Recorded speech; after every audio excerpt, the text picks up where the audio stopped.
اعوذ باللہ من الشیطان الرجیم بسم اللہ الرحمن الرحیم الحمد للہ رب العالمین الرحمن الرحیم والصلاة والسلام علی سید الانبیاء والمرسلین امام المتقین خاتم النبیین سیدنا و مولانا محمد وعلی آلہ و اصحابہ اجمعین۔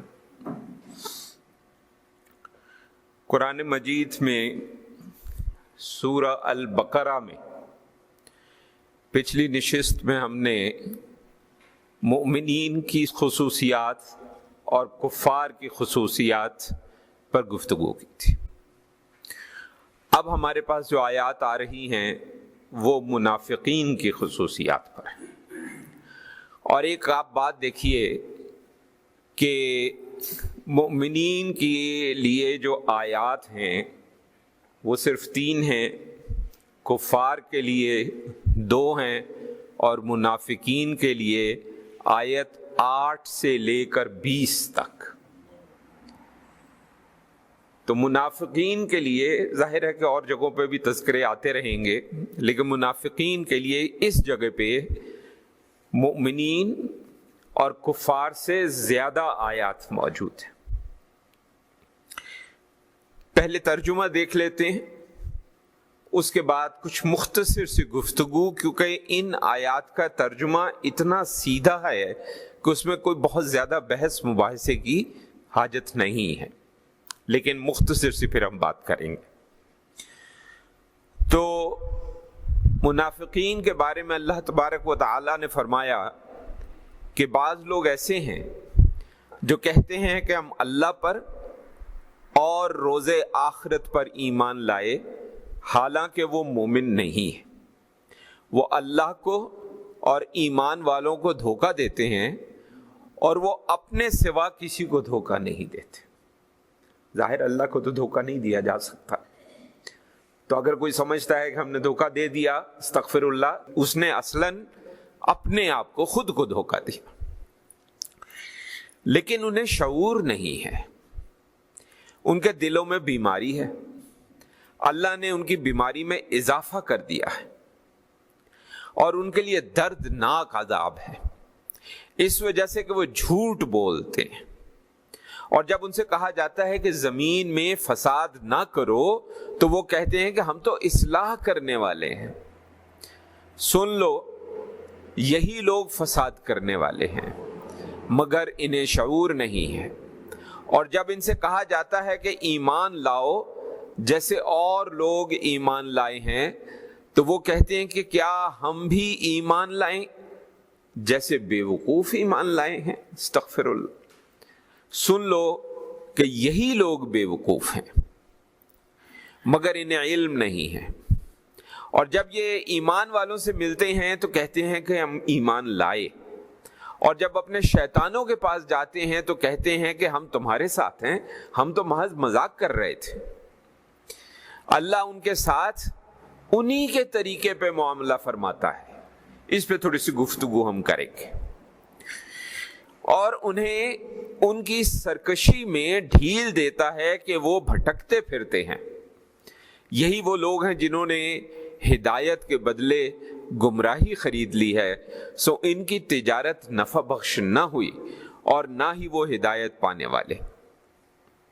ان کی مثال اس شخص جیسی ہے جس نے آگ سلگائی، پھر اس نے اس کے ارد گرد روشنی کر دی، تو اللہ نے ان کی روشنی چھین لی اور انہیں اندھیروں میں چھوڑ دیا کہ وہ کچھ نہیں دیکھتے، بہرے ہیں، گونگے ہیں، اندھے ہیں، سو وہ لوٹنے والے نہیں ہیں۔ یا ایسے جیسے آسمان سے مین برس رہا ہو، جس میں اندھیرے اور گرج اور چمک ہو، وہ کڑک سے موت کے ڈر سے اپنے کانوں میں انگلیاں ٹھونس لیتے ہیں، اور اللہ کافروں کو گھیرے ہوئے ہے۔ قریب ہے کہ چمک ان کی بینائی اچک لے جائے گی۔ جب بھی ان کے لیے روشنی ہوتی ہے تو وہ اس میں چل پڑتے ہیں، اور جب ان پر اندھیرا چھا جاتا ہے تو کھڑے ہو جاتے ہیں۔ اور اگر اللہ چاہتا تو ان کے سننے اور دیکھنے کی قوت کو سلب کر لیتا، بے شک اللہ ہر چیز پر قادر ہے۔ تو یہ تمام آیات کا مفہوم بنتا ہے۔ اب یہاں پہ یہ جو آیات ہیں ان کے بارے میں ابن کثیر نے یہ کہا ہے کہ یہ مدینہ منورہ میں نازل ہوئی۔ اس کی وجہ یہ کہ وہاں پہ منافقین کی تعداد بہت زیادہ تھی۔ مکہ میں تو کفار ہی تھے، یہاں منافقین تھے، اور ان آیات میں اللہ تعالیٰ نے ان منافقین کے باطن کی جو حقیقت ہے وہ کھول کر رکھ دی۔ عبداللہ بن عباس رضی اللہ تعالیٰ عنہ آپ روایت کرتے ہیں کہ نبی کریم صلی اللہ علیہ وسلم نے فرمایا کہ منافق کی 3 نشانیاں ہیں۔ جب بات کرے جھوٹ بولے، جب وعدہ کرے خلاف ورزی کرے، جب اس کے پاس امانت رکھی جائے تو خیانت کرے۔ یہ بخاری کی حدیث ہے۔ اور مسلم کی ایک اور حدیث کے اندر ایک اور نشانی بھی بتائی ہے کہ جب وہ جھگڑا کرے تو گالی گلوچ کرے۔ تو یہ 4 نشانیاں منافقت کی نشانیاں ہیں۔ اگر ہم میں سے کسی میں ان 4 میں سے کوئی ایک بھی ہے تو اس کا مطلب ہے کہیں نہ کہیں ہمارے اندر خرابی ضرور ہے۔ اور خاص طور پہ آج کے معاشرے میں جہاں پہ عام گفتگو میں گالی گلوچ شامل ہو گئی ہے اور ہنسی مذاق میں گالی گلوچ شامل ہو گئی ہے، تو آپ سمجھ لیں کہ ہمارے دلوں میں کہیں نہ کہیں کھوٹ ضرور ہے، کچھ نہ کچھ منافقت کا مادہ اس کے اندر ضرور ہے۔ طبری کہتے ہیں کہ منافقین کے دلوں میں جو بیماری کا تذکرہ کیا گیا ہے اس سے مراد شک اور نفاق ہے۔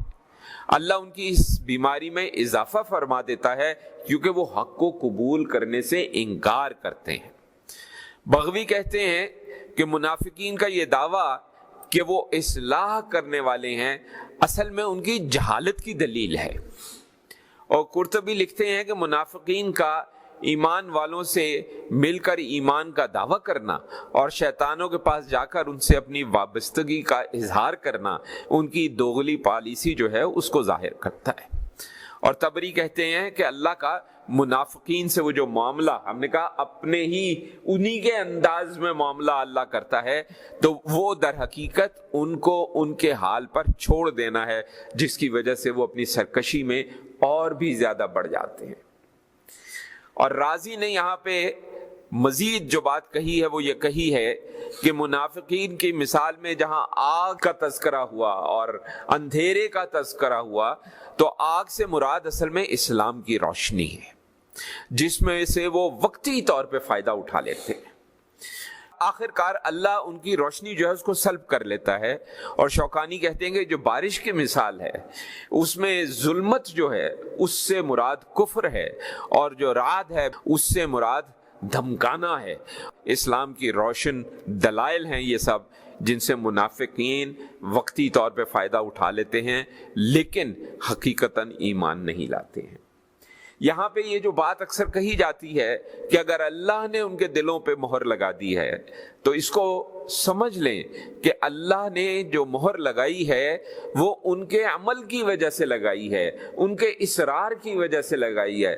جب انسان ایک گناہ کرتا ہے اور پھر کرتا ہے اور پھر کرتا ہے اور اس پہ اصرار کرتا ہے، اصرار کرنے سے ہماری مراد ہے کہ وہ جس کو جسٹیفیکیشن کہتے ہیں انگریزی میں، وہ جسٹیفائی کرتا ہے، وہ اس کو درست ثابت کرنے کی کوشش کرتا ہے، یا اس کے خلاف جو بات ہے اس کو غلط ثابت کرنے کی کوشش کرتا ہے، تو اصل میں یہ اپنے ہی حق میں برا کر رہا ہوتا ہے اور اس کی وجہ سے اللہ ان کے دل پہ مہر لگاتا ہے۔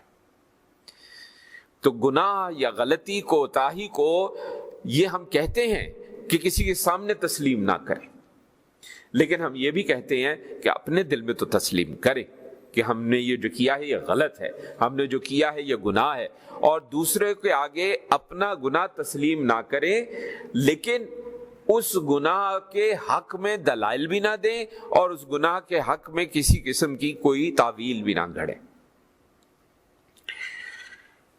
اس کے بعد اگلی جو 2 آیات ہیں 21 اور 22، ان 2 آیات میں اللہ تبارک و تعالیٰ نے عبادت کا حکم دیا ہے۔ ترجمے کے مطابق مفہوم جو بنتا ہے وہ بنتا ہے کہ اے لوگو اپنے رب کی عبادت کرو جس نے تمہیں اور تم سے پہلے لوگوں کو پیدا کیا تاکہ تم پرہیزگار بنو، جس نے تمہارے لیے زمین کو بچھونا بنایا اور آسمان کو چھت بنایا اور آسمان سے پانی برسایا، پھر اس کے ذریعے تمہارے رزق کے لیے میوے نکالے، پس تم اللہ کے ہمسر نہ ٹھہراؤ، شریک نہ ٹھہراؤ، اور تم جانتے تو ہو اس بات کو۔ ان آیات میں اللہ تبارک و تعالیٰ نے جو خطاب فرمایا ہے وہ تمام انسانوں سے خطاب فرمایا ہے۔ ابن کثیر کہتے ہیں کہ یہ خطاب جو ہے تمام بنی نوع انسان کے لیے ہے، وہ عرب ہیں، وہ عجم ہیں، وہ امی ہیں، وہ قریشی ہیں، وہ جو بھی ہیں۔ تو اللہ نے ان سب کو عبادت کا حکم دیتے ہوئے اپنی دو صفات کا تذکرہ کیا ہے، ایک تخلیق اور ایک ربوبیت۔ جس نے تمہیں اور تم سے پہلے لوگوں کو پیدا کیا، اس سے مراد یہ ہے کہ جو تخلیق ہے اس میں تمہارا کوئی عمل دخل نہیں ہے، یہ تخلیق اللہ جو ہے اس کی قدرت کا کرشمہ ہے۔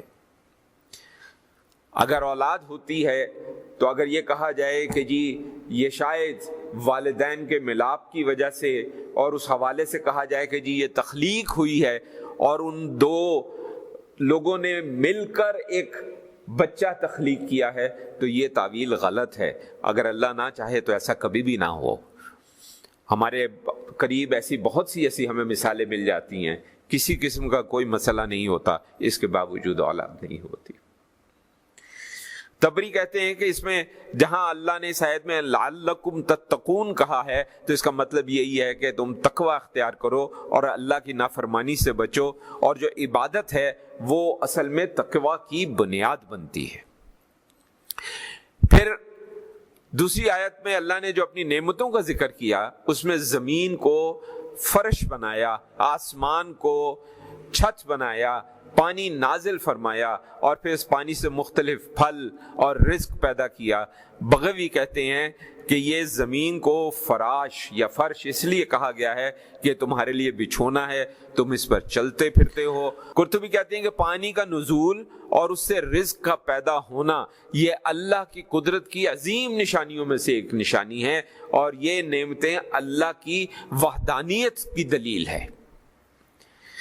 اور پھر جب اللہ نے بعد میں کہا کہ کسی کو شریک نہ ٹھہراؤ، تو راضی لکھتے ہیں کہ اس میں جو لفظ انداد آیا ہے اس سے مراد ہمسر اور شریک ہے، اور یہ حکم جو ہے خاص طور پر ان لوگوں کے لیے آیا ہے جو اللہ کی نعمتوں کو جانتے ہیں، مانتے ہیں، دیکھتے ہیں، اس کے باوجود شرک کرتے ہیں۔ ابن عباس رضی اللہ تعالیٰ عنہ فرماتے ہیں کہ نبی کریم صلی اللہ علیہ وسلم نے فرمایا کہ جس نے اللہ کے ساتھ کسی کو شریک ٹھہرایا اس کا عمل ضائع ہو گیا۔ بخاری شریف کی حدیث ہے، اور بخاری میں ایک اور حدیث میں آیا کہ شرک سب سے بڑا ظلم ہے۔ اور آپ کو یاد ہوگا کہ ہم بہت دفعہ یہ بات عرض کر چکے کہ قرآن اور حدیث کو اگر دیکھیں تو کسی کو ظالم کہنا یا کسی کو ظلم کہنا یہ ایک بہت بڑی بات ہے۔ ہمارے ہاں جو گالم گلوچ ہے یہ اس سے بھی بڑی بات ہے۔ معاذ بن جبل رضی اللہ تعالیٰ عنہ فرماتے ہیں کہ نبی کریم صلی اللہ علیہ وسلم نے فرمایا کہ اللہ کا حق یہ ہے کہ اس کی عبادت کی جائے اور اس کو کسی کے ساتھ شریک نہ ٹھہرایا جائے۔ یہ بخاری کی حدیث ہے۔ پھر اس کے بعد اگلی دو آیات، اس میں قرآن نے ایک چیلنج دیا ہے۔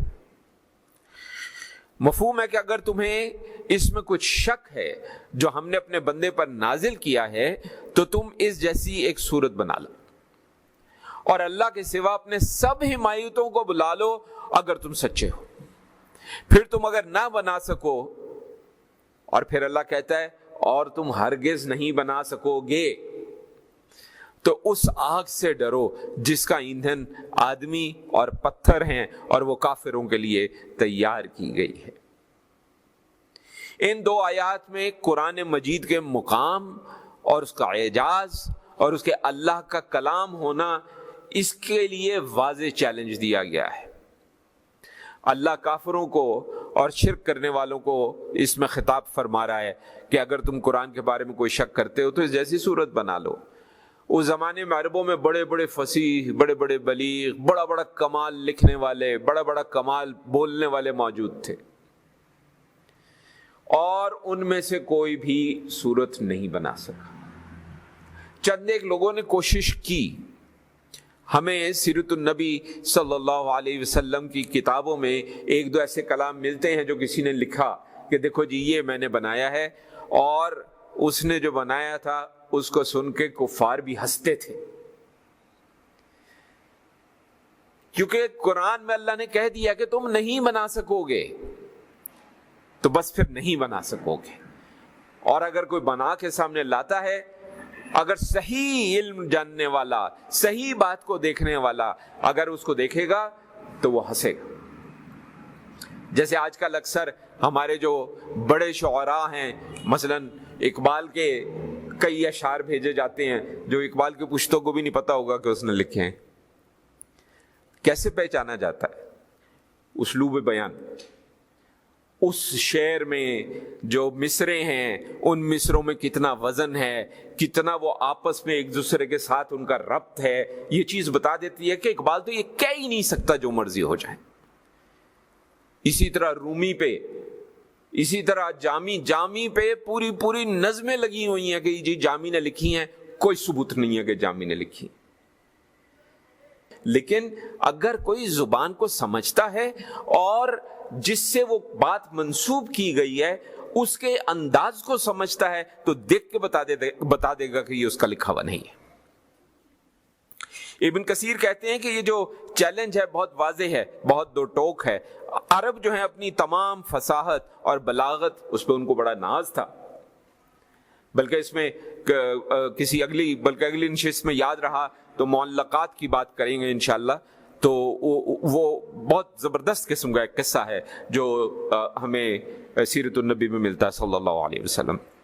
لیکن وہ سارے کے سارے قرآن جیسی سورت تو چھوڑیں، وہ ایک آیت بھی نہیں بنا سکے۔ طبری کہتے ہیں یہ اس بات کی واضح دلیل ہے کہ یہ جو قرآن ہے یہ انسان کا کلام نہیں ہے، یہ اللہ کا کلام ہے۔ ابو ہریرہ رضی اللہ تعالیٰ عنہ فرماتے ہیں کہ نبی کریم صلی اللہ علیہ وسلم نے فرمایا ہر نبی کو معجزات دیے گئے جن کو دیکھ کر لوگ ایمان لائے، لیکن مجھے جو معجزہ دیا گیا ہے وہ وہی ہے جو اللہ نے نازل فرمائی ہے، اس لیے میں امید کرتا ہوں کہ قیامت کے دن میرے پیروکاروں کی تعداد سب سے زیادہ ہوگی۔ بخاری شریف۔ یہ ٹھیک ہے کہ اور بھی معجزات ہیں، ہم ان کو مانتے ہیں، یہ بھی معجزہ جو چاند کے 2 ٹکڑے ہونے والا معجزہ ہے، اس طرح اور بے تحاشا معجزات ہیں، لیکن جو اصل معجزہ ہے وہ یہ قرآن ہے، اللہ کا کلام ہے۔ بغوی لکھتے ہیں کہ جس آگ کی طرف ڈرایا گیا ہے وہ جہنم کی آگ ہے، جس کا ایندھن کافر ہیں، انسان ہیں، پتھر ہیں، شیاطین ہیں، جنات ہیں، اور یہ وہ لوگ ہیں جو حق سے دشمنی میں اتنے سخت ہو جاتے ہیں کہ پتھروں سے بھی زیادہ سخت ہو جاتے ہیں۔ وہ ہمارا کہا جاتا ہے نا بڑا پتھر دل ہے یہ شخص۔ راضی کہتے ہیں کہ جب اللہ نے کہا تم ہرگز نہیں کر سکو گے تو یہ پھر تا قیامت مستقبل کی بھی بات کر دی گئی، قیامت تک کوئی یہ کام نہیں کر سکتا۔ اور عبد الرحمن السعدی لکھتے ہیں کہ یہ آیات کافروں کے لیے تنبیہ بھی ہیں کہ اگر وہ حق کو قبول نہیں کریں گے تو ان کے لیے جہنم کی آگ تیار ہے، جس کا ایندھن وہ خود اور ان کے جو باطل معبود ہیں جن کی وہ پوجا کرتے ہیں، وہ جو بت ہیں یا جو کچھ بھی ہے، وہ بھی اسی جہنم کی آگ میں ان کے ساتھ چلیں گے۔ تو اللہ تعالی ہمیں اذن و توفیق بخشے کہ ہم اللہ کے کلام کو پڑھیں، سمجھیں، اس کے مطابق اپنی زندگی کو درست کرنے کی کوشش کریں خلوص کے ساتھ۔ آمین۔ وصلی اللہ علی خیر خلقہ سیدنا و مولانا محمد وعلی آلہ و اصحابہ اجمعین برحمتک یا ارحم الراحمین۔